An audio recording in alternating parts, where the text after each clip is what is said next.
récemment, on a instauré un slogan dans l'organisme qui est Apprendre à s'aimer commence ici. Fait que pour nous, c'est important là, de promouvoir la diversité corporelle, mais aussi de promouvoir des bonnes habitudes de vie, autant alimentaires, mais aussi envers nous-mêmes. La mission de l'organisme, en fait, là, c'est vraiment de venir en aide aux personnes ayant des troubles alimentaires avec ou sans diagnostic. Fait qu'en fait, là, c'est vraiment toute personne là, âgée de 14 ans et plus qui peuvent avoir accès à nos services.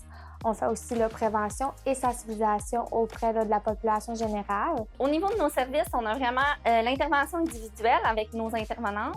Où là, il va y avoir des stratégies, des moyens qui vont être mis en place, autant là, avec la personne concernée que le proche. Donc, on a les groupes TCA, donc de troubles de comportement alimentaire, où on va vraiment soutenir avec une nutritionniste affiliée les personnes qui participent pendant 15 semaines au niveau nutritionnel. On a aussi le groupe d'estime de soi qui est vraiment là, de venir travailler l'image corporelle, la perception de soi, la confiance, l'estime de soi. Ce qui est intéressant pour les participants, c'est qu'il y a beaucoup plus d'interaction, mais aussi de partage. Donc, c'est possible de se sentir moins seul. Puis sinon, là, la sensibilisation, en fait, c'est sûr que c'est moins personnalisé aux proches ou à la personne vivant le trouble alimentaire, mais ça permet au moins d'informer. Puis des fois, c'est la porte d'entrée là, pour entrer en contact avec eux. Souvent, ce qu'on entend des troubles alimentaires, en fait, c'est que c'est les jeunes filles qui en sont atteintes, donc le 14-18 ans. En fait, là, il n'y a pas nécessairement de sexe associé au trouble alimentaire ni d'âge. Il n'y a vraiment personne à l'abri de vivre un trouble alimentaire.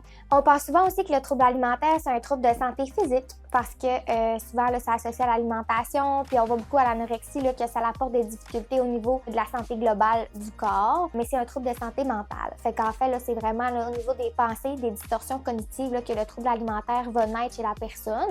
Oui, il y a des impacts sur la santé globale au niveau physique, mais ça provient vraiment d'un trouble de santé mentale. Moi, ce que je veux que les gens de la population retiennent de l'organisme, c'est qu'on est vraiment une équipe avec une ouverture, on va être dans l'écoute, dans l'empathie, puis on n'a aucun tabou, peu importe la situation. On voit souvent la nourriture comme quelque chose de banal, alors que ça peut être difficile au quotidien d'une personne. J'aime en fait dans mon travail d'apporter un peu les deux côtés de la médaille, là, qui sont les difficultés reliées à l'alimentation, mais aussi à l'image corporelle. Donc, je vous invite à suivre nos réseaux sociaux, notre site Internet pour mettre de l'avant les activités qui s'en viennent et différents là, sujets qui vont vraiment démystifier tous les tabous autour de l'estime de soi et des troubles de comportement alimentaire. Si jamais tu hésites à demander de l'aide chez Anorexie Boulimie Saguenay-Lac-Saint-Jean, sache que tu peux toujours passer un petit appel pour demander des informations et que ça t'attache en rien.